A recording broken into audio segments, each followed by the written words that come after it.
ខាងលោកគ្រូទេសាចាមិញហ្នឹងគាត់ចូលម្ដងហើយប៉ុន្តែមានបញ្ហាទេគាត់ចេញវិញហើយបានចូលកណា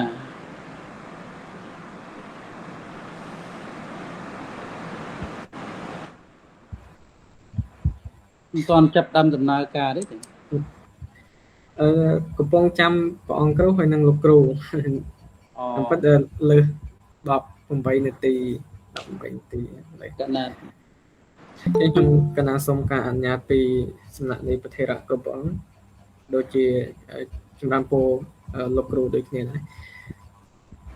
ដោយនៅនារាត្រីនេះជារាត្រីថ្ងៃសៅរ៍8រោចខែពិសាខឆ្នាំមមីអត្តស័កពុទ្ធសករាជ2570ត្រូវនៅថ្ងៃទី9ខែឧសភាឆ្នាំ2026ដោយនៅនារាត្រីនេះកម្មវិធីធម្មសន្តានារាល់ថ្ងៃសៅរ៍មានប្រធានបទមួយនឹងមកជជែកពិភាក្សានៅក្នុងរាត្រីនេះដោយប្រធានបទដែលនឹងត្រូវបកស្រាយនោះ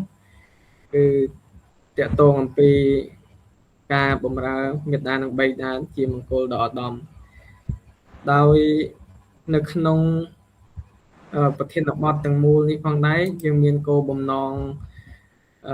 សំខាន់ចំនួន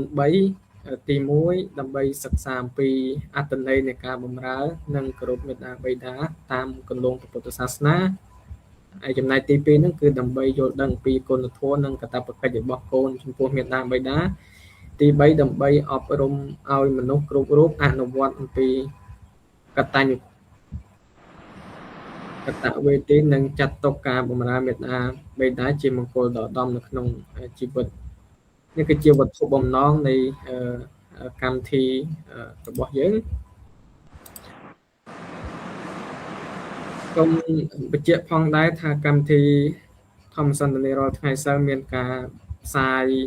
បន្តផ្ទាល់តាមរយៈ page កម្មវិធីដោយផ្ទាល់និងផ្សាយទៅតាមស្ថានីយវិទ្យុព្រះអង្គខ្មៅ FM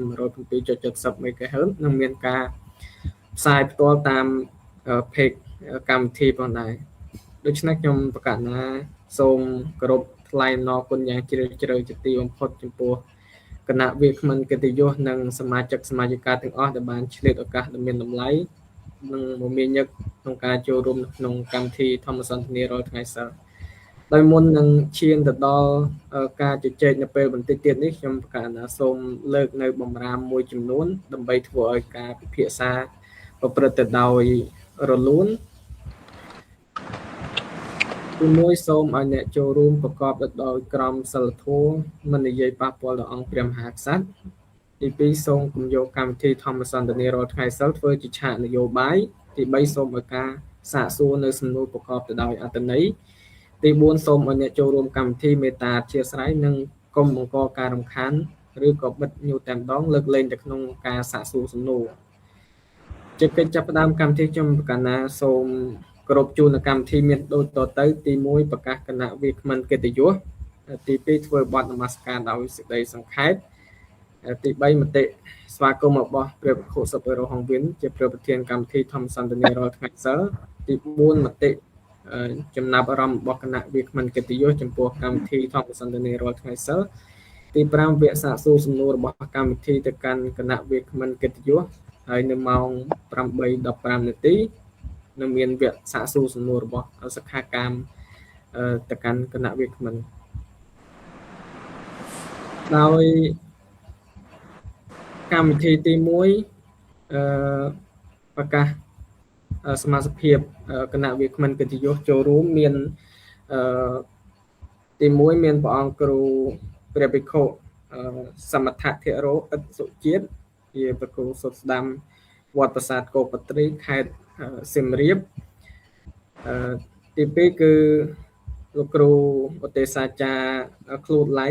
ជាគ្រូបង្រៀនភាសាបាលីនៅពុទ្ធិកបឋមសិក្សាវត្តប្រាសាទគោ